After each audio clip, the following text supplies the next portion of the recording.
So, welcome to CW1 House. Now, this is situated just down the road from the Bentley factory. In fact, I can actually see it from here. Think of this as their showroom for showrooms. So this is where they sort of develop the corporate identity for showrooms. The interesting thing is it feels like a showroom where you can come and buy a Bentley, but in fact you can only spec one here. We'll take you through that process in a minute. But yeah, you can't actually take the transaction or payment from here, but you can come and have the full experience where you have a tour of the factory and then come here and spec your own Bentley, of which they have an incredible section over there to do so, which we shall run you through shortly in order to share some of the componentry of the car that I shall be taking delivery of shortly.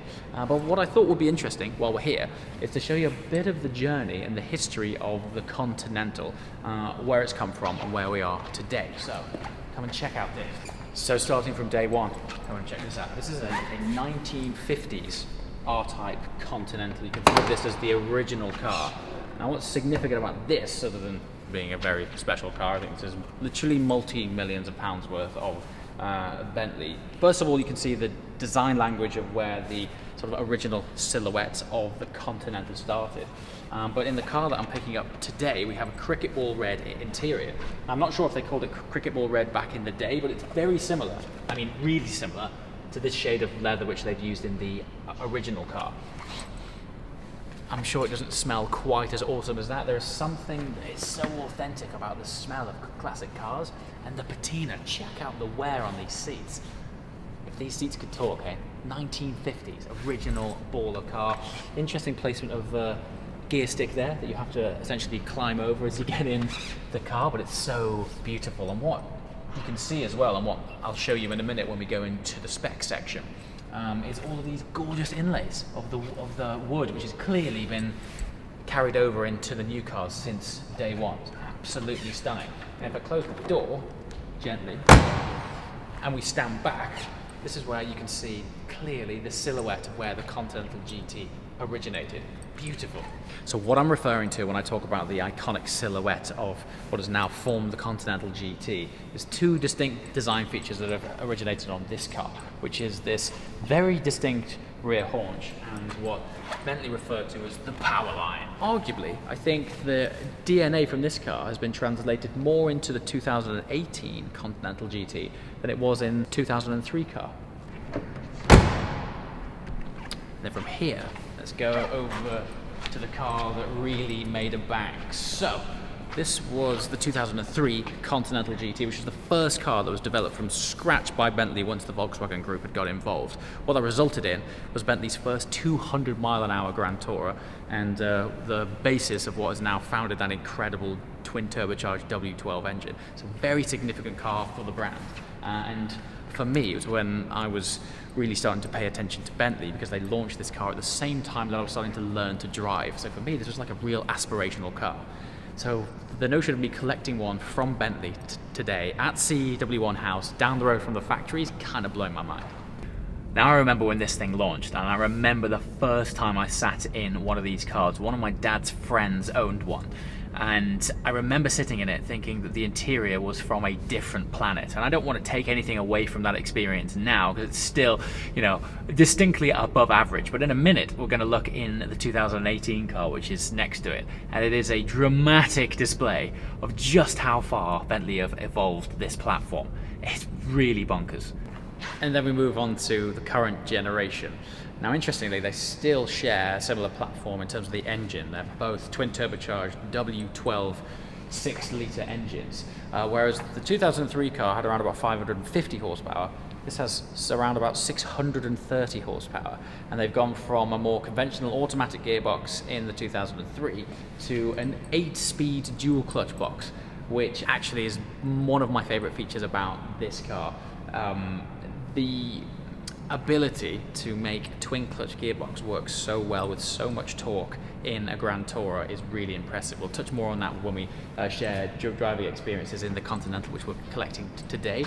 But while it has evolved massively on the outside, as I've just shown you on the inside for me, these guys are in its segment, in its space, in the luxury Grand Tourer segment. I don't know anyone who's producing interiors like Bentley right now. They've just elevated themselves to a completely different space. So just down the road from Crewe, which is where the Bentley factory is situated, is a little town of Nantwich, and annually they hold a flower show. Last year, Bentley took down a seat with an example of the embroidery that they're capable of, which was also in part to celebrate the award-winning show. Look at the intricacy of this. This is the kind of work that you can commission on your Bentley seat, or headrest, or any other area of leather that you may wish to choose with intricate embroidery. That is ridiculous. Look at that. You can do anything you want. If we go over here, I'm not sure the significance of this frog, but it's a very beautiful frog. Look at that. How amazing is that? Yeah. So really, if you can dream of the customization that you want on your Bentley, by the looks of things, these guys can probably do it. Speaking of customizing things, coming over to their commissioning area. Now, interestingly, I visited the Bentley showroom in Dubai, which I believe is the world's largest Bentley showroom. It's their flagship store. They have an exact version of this installation over there, so much so that when I walked in here, I almost felt like I was back there. It's incredible. But this is the perfect opportunity to share with you the levels of detail and customization that Bentley offers. So come and check out some special stuff. What is this? If you want an iridescent logo and pillow for the back of your Mulliner, sir, we can offer this as well. That is strangely in exactly the same color branding as the Mr. JWW logo. Actually, that is not there on purpose. That's purely by chance. Let's have a look what's in here. Is that one? Yes. More. Look at this. Woods, veneers, carpets, an entire Shaun the Sheep, no less, you can have in there. Look, my hands just absorbs into that. That's like the level of carpet that you can have. So we were looking at the inlays, the wooden inlays that were on the door of the R-Type. You can see how things have evolved like to the next level. Look at this. They have here contrasting woods and mother of pearl inlays to create a mountain range in the dash. We have a falcon here. The intricacy as well is stunning. Okay, so we've just seen front of house at CW1 House. Now we're behind the scenes. I've got to tell you, not many people get to see behind the scenes here. Reason being, there's often very sensitive cars in parts, but today we've got Le Mans cars and race cars. So what I'm stood next to right now is the 2003 second place winner at Le Mans, their Le Mans car. It's incredible to actually see this thing. I've only ever seen another one of these cars, and that was at a historic event, and it wasn't exposed like this. And to be able to look in the engine bay and see the pedigree of this car is incredible. And then next to it, we have their latest, greatest GT3 car, which I had the honor of seeing at Spa 24 Hours last year. Believe me, when this thing runs, it is a sight to behold, because despite its size, it is a weapon on track. Race brakes, milled from a single billet piece. How cool is that? Look how beautiful it is. I mean, it's interesting because it's still quite a rough and ready piece, but in terms of its functionality, it's beautiful. Look how much tread they've got on the brake pad. It's this massive block of pad, because these things have to take some serious stick for a long time. One thing I always find hard to convey on camera is the weight of something, but I'm sure if I do that, you get the idea of how lightweight this thing is. What's interesting about the GT3 car is, despite the way it looks inside, this starts with the same chassis as the road car that I'm about to collect, which is amazing to think that they literally pull off a production car chassis off the production line and then turn it into this car. So what makes this Bentley race car a Bentley race car is the trim and details that set it aside from arguably other racing cars. So for example, the door pull here is still the same quality leather and trim that they would use in their road cars, despite the fact that this is 100% thoroughbred race car wheel. They've still fitted the paddle shifters from the Mulsanne to this wheel. Look at that. How cool is that? But there's these little touches inside which still are a lovely tip of the hat to suggest that you're in a Bentley, despite the fact that you're fighting tooth and nail at over 200 miles an hour. It's pretty cool. Just in case you needed to do your ironing trackside, they've fitted this convenient surface in order to lay out your racing overalls, just to, lay it out on there. It's a pretty practical piece of kit. I know I keep going on about similar features from road car translated to race car, but one of the most iconic features on the road car is the headlights inspired by cut glass. So imagine the bottom of a posh whiskey glass that is carried through on the road car, and they've taken those directly and put them in the race car. Very cool stuff. Anyway, just over there in the corner, we have our car.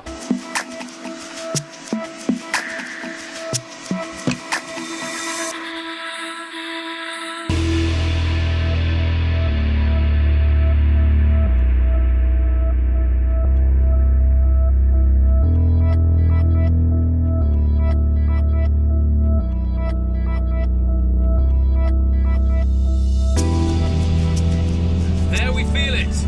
900 Newton meters of vastly propelling torque. Welcome to the inside of the Bentley Continental GT, no less. Typically, and it wouldn't be a Mr. JWW video, let's face it, without it absolutely pouring down. So I've heard there's an area down the road, it miraculously isn't raining. So I thought before we get there, I should introduce you to the interior of the car, and then I'll give you a walk and talk around the spec and the features and the lovely details and delights of this wonderful creation. So, W12, 630 horsepower, 900 Newton meters of torque, four-wheel drive, built-in crew in the UK, and it's just a refined but mildly eccentric slice of British automotive engineering, and I absolutely love it. I knew I wanted to get in one of these cars the very first day that I drove one, which was of course on the official press launch last year, albeit it was in the sunny Alps, and that was marvellous. And ever since then, I've been working with Bentley to see if I can get my hands on one. Now, to clarify, I have not purchased this car. Similar to the Aston Martin Vantage and the McLaren 720S, this is a long-term addition to the channel. Very fortunate in that I'm in a position where if I see a car that I think is a star car in its segment, which is recently launched, and I believe that it needs some highlighting and living with in order to convey to you guys what these wonderful creations are all about, I sort of knock on the door of these brands quite far in advance. This chat has been in the making for about 6 months to persuade them to get into a brand new Continental for the foreseeable future.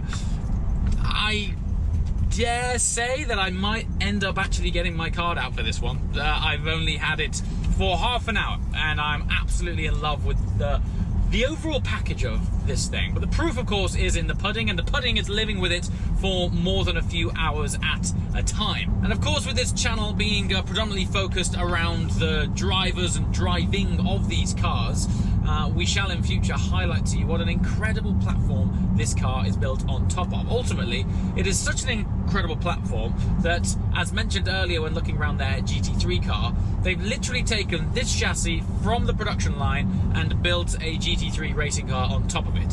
So the infrastructure of this car is wonderful, and when you get it on the road and the road bias setup, Bentley have made no qualms about working tightly in collaboration with Porsche to develop the dynamics and, importantly, the relationship between the engine and this world's first 8-speed twin-clutch gearbox. Anyway, more of that information to come as the future unfolds with this car, but first of all, let's have a walk and talk around this majestic vehicle.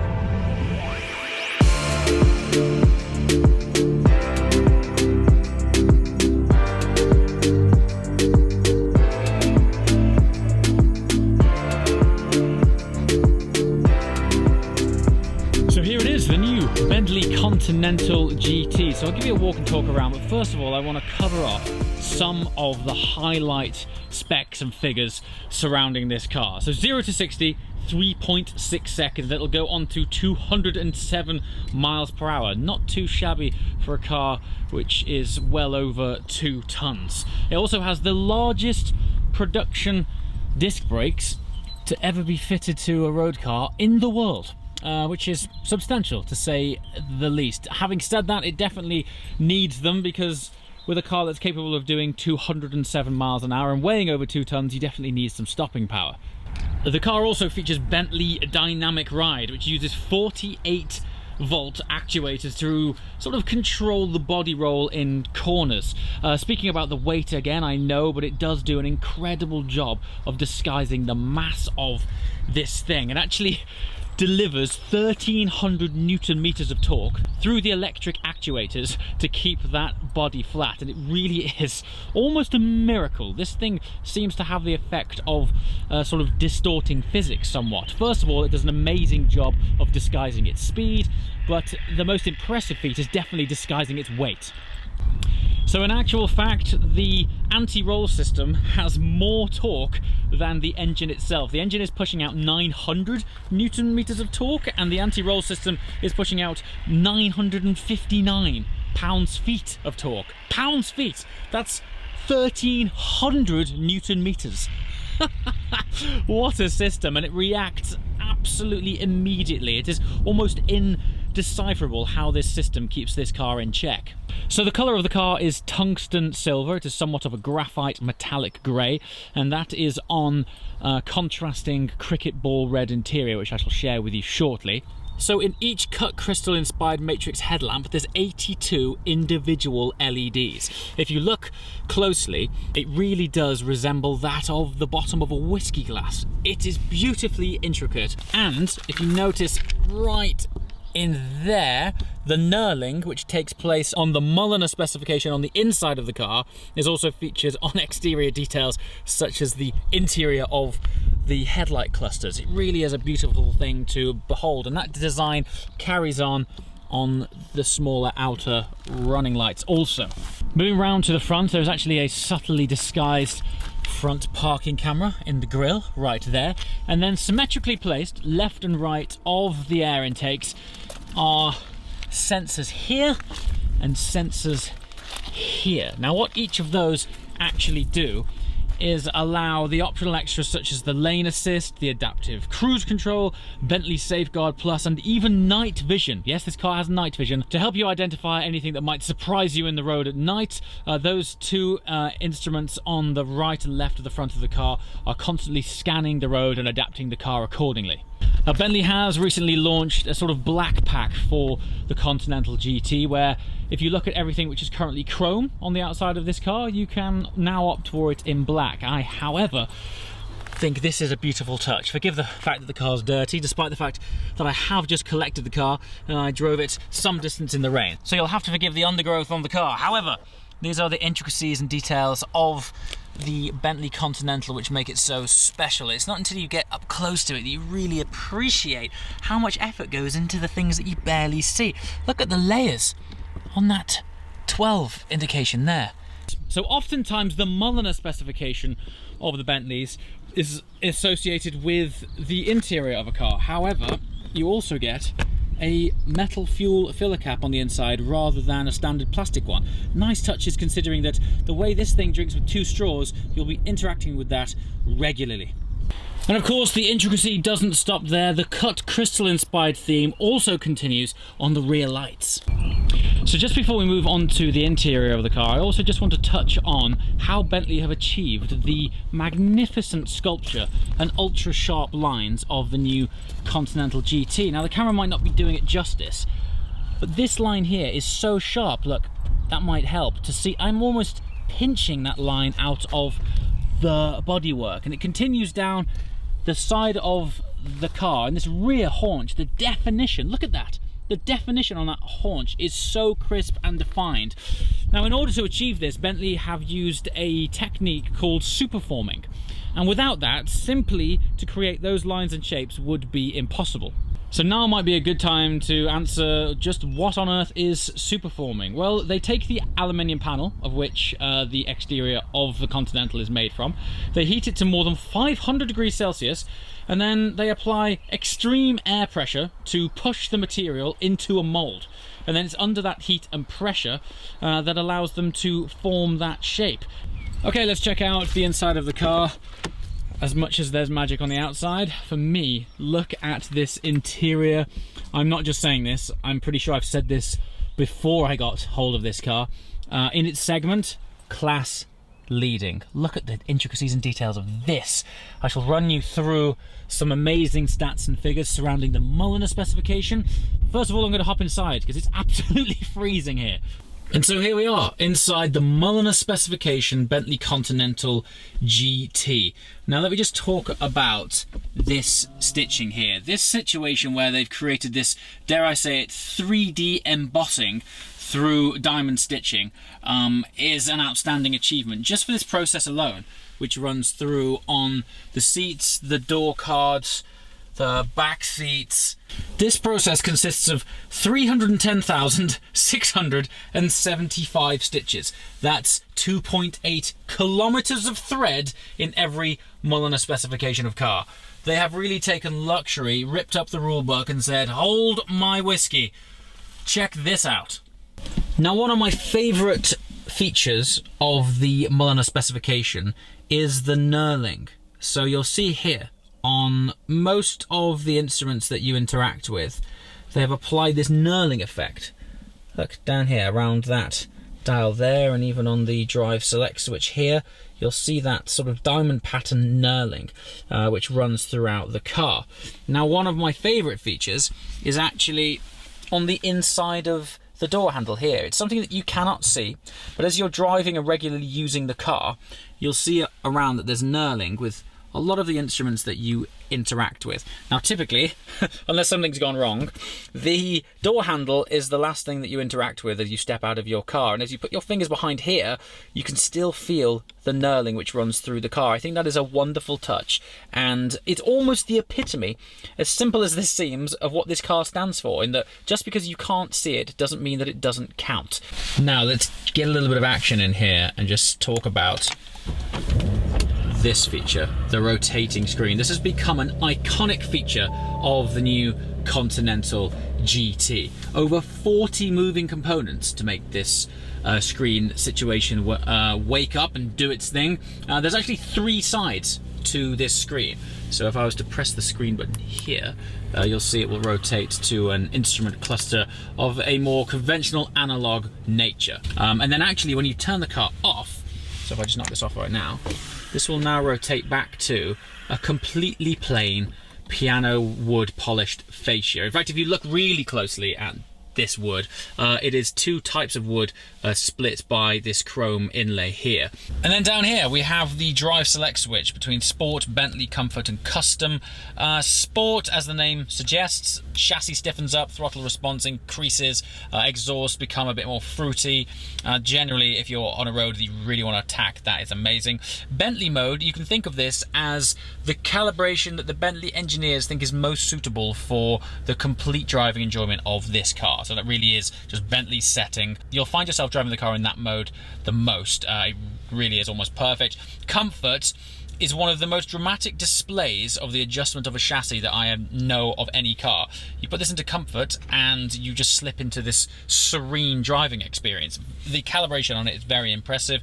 And then Custom, you're able to change all sorts of things. So for example, on here, when I put it into Custom, look, we have, see, Sport, Bentley, Comfort and Custom. You're able to configure as many options as you like. That can even be your own driving profile. So I'll be spending some time playing with that to find out what my custom mode might be, but it might have throttle response and gearbox mapping from Sport, but the Comfort ride quality or something like that anyway. Either way, to have the options to be able to configure that at the flick of a switch and then save your settings is very cool.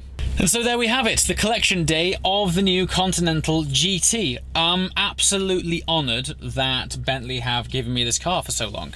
It's going to be an amazing journey, and I really genuinely am interested in purchasing this at the end of that journey. So with any luck, I'll fall in love with it even more, but it's going to unfold. And what I want to know from you guys, as always, in the comments below, what would you like to see with this car? Both information, insights, road trips, just what would you like to see being done and used with this car? Comments below. As always, guys, thank you so much for watching, and I shall see you next time. Ciao!